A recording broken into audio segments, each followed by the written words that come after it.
In Utah, shots fired at a No Kings protest in Utah, nationwide protest happening across the country at that time. Here it is.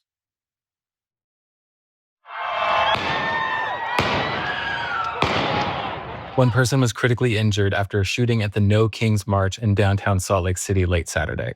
Salt Lake City police say they have taken 3 people into custody, and one of them also has a gunshot wound. Salt Lake Tribune journalists saw an injured man collapsed on State Street with emergency responders providing care. Another person was seen being loaded onto a stretcher by Salt Lake City Fire. He appeared to be the same man officers had handcuffed. Put it up full mask. Thousands of protesters over the weekend took to the streets of U.S. cities.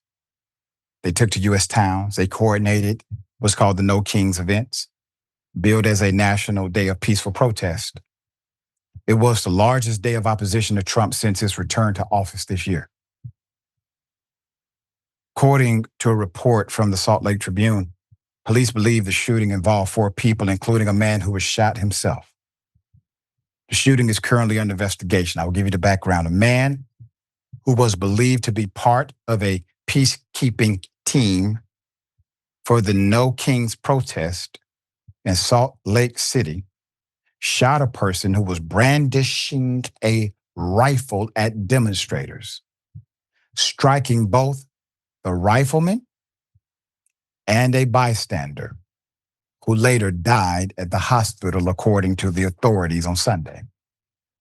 Police took the alleged rifleman, Arturo Gamboa, 24, into custody Saturday evening on a murder charge. Salt Lake City Police Chief Brian Redd said at a Sunday news conference, the bystander was Arthur Falasa Alu, 39, and a fashion designer from Samoa. Detectives don't know why Gamboa pulled out a rifle. They don't know why pulled out a rifle, don't know why he ran from the peacekeepers, but they accused him of creating the dangerous situation that led to Alu's death. The Associated Press, the AP, did not immediately find an attorney listed for Gamboa or contact information for his family in public records.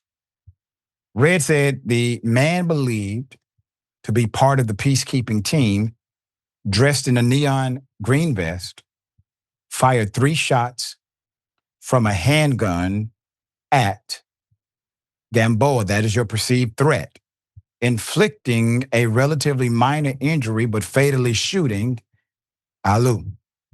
Red did not share the man's name. In Virginia police records, a man who intentionally accelerated the protest into protest No Kings as a protest wound. As the protest wound down in Virginia, a man intentionally drove an SUV through the crowd of departing pedestrians and struck at least 1 person in the parking lot, police said in a statement on social media. The Culpeper Police Department identified the driver as the 21-year-old Joseph R. Cheklik that you see right there. LAPD officer went ballistic on an ABC reporter at a protest in Los Angeles. Here it is. No, I didn't. You're on TV, and now you're pushing me on live television. All right, we didn't touch anybody. You know that's true. You're okay.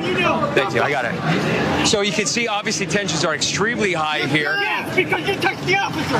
Don't touch the officer. We have video testimony. Nobody touched an officer. Okay. Obviously, massively high tensions here. These folks are tired. They are also hot. It's a long day, and it's been a long week. We clearly didn't touch the officers. You're on live television, sir. Yes, you did.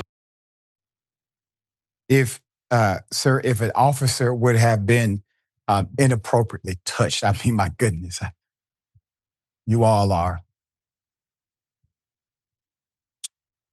If a cop was touched unwanted, that is a crime. So go ahead and lock them up. I didn't see you arrest them. Well, shut the hell up then. Right. Because if you don't arrest them after, according to you, there's physical contact adverse to a cop. I mean, what are you doing, right? It's rhetoric. An aggressive officer in Spokane, Washington is being called out after this video has gone viral. Here it is.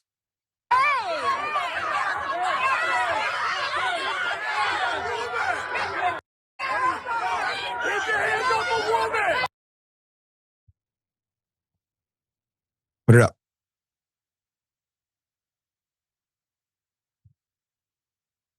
This is America right now. This is America. As a MSNBC reporter in LA claimed, quote, I think it was sheriffs deploying CS gas, tear gas, pepper spray, and flashbang grenades in large numbers, mounted units pushing against protesters. Every single gathering I saw today was 100% peaceful, end quote. U.S. Marines carry out first known detention of civilian in Los Angeles. This is unconstitutional. Hours after their highly anticipated arrival, Los Angeles, U.S. Marines were seen detaining a man next to the federal building in Westwood on Friday evening. The former Army combat engineer said he was on his way to Veterans Affairs when he noticed the Marines telling him to stop. Quote, of course, I complied when I crossed the first checkpoint and they told me to get on the ground.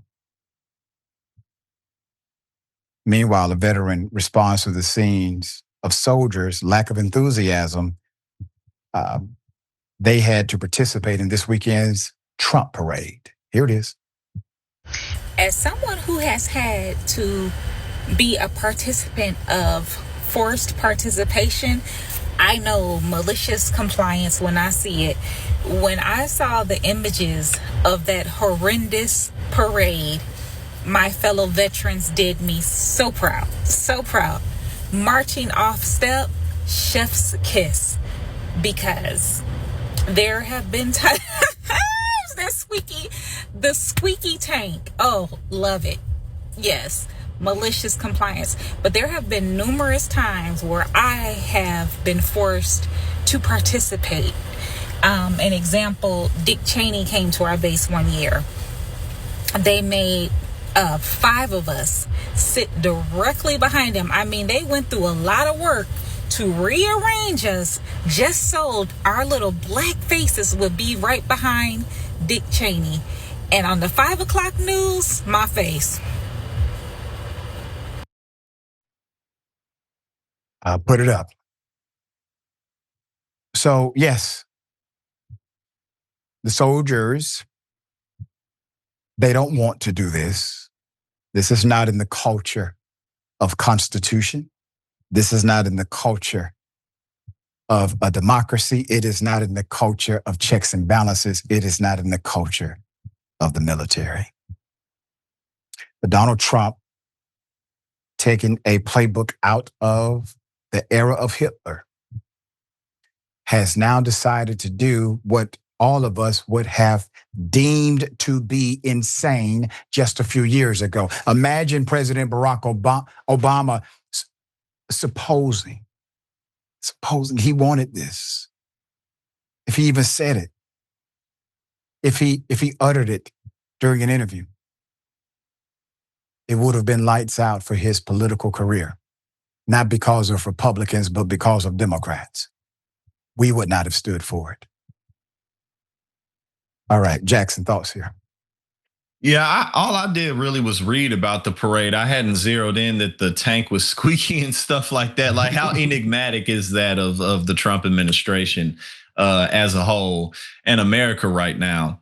But at the end of the day, like you look at footage of Los Angeles and people are riding around because the narrative is that the streets are on fire and everyone's rioting and we have to send the troops in. And then people are riding around showing everybody just kind of not outside, chilling, going about their lives, doing their own thing. At the end of the day, like the right wing has pushed themselves so far, all they have left is let's attack our fellow Americans. We have to send the troops into these blue cities and we have to quell them because, like, what else do they really have to discuss at this point? Because again, none of the real everyday problems that people are facing, who can you blame that on but Trump? So now all they have left is send the troops in and shut everybody up, and which is scary and not a good position to be in. But at the end of the day, and I've said this before on this program, you can't take over the whole country. America's too big and complex and there's too much going on. So like his attempt to be the dictator of this whole place was always going to fail from the jump. Not that a lot of damage can't be done and is that it isn't being done. But he can't ultimately achieve his goal. And that's why the rickety tank and people marching off beat is really symbolic of that this dude is a loser and a failure. Yeah, and once again, poorly attended. That really hurts him.